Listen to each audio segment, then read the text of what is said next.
I wanted a bird feeder, so I made one, and most of them you have to lift the lid on to feel them, and this was high enough that I didn't want to do that with it, so I made this one a little bit different. And you'll notice the birds flying in the neighborhood, they don't like me playing with it.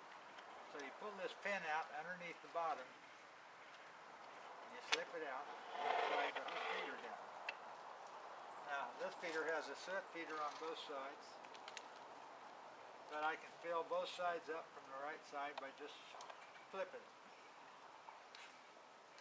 And I'll bring the camera up closer so you can see it behind this here.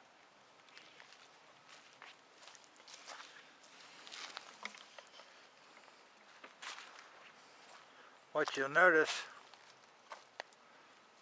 is that on the top of the feeder, oh, there goes a couple blue herons. Can you see them out there? There they go.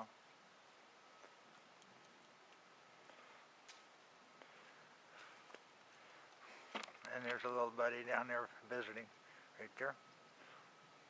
Anyway, if you look down here, you'll see that both sides are open and the center is divided, so that I got two separate feeders. If I want to, I can put two separate feeds in the middle of it. Now,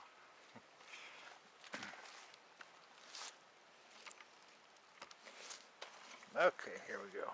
Back here again. So I'm going to move the feeder back up.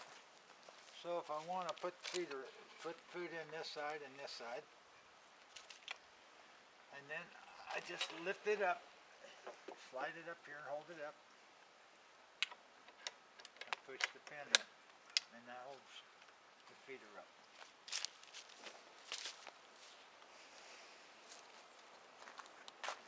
What I wanted was a feeder that looked similar to what my house looks like, and I'll take you a shot here of my house so that it emulated my house. In fact, I used leftovers for the feeder from my house.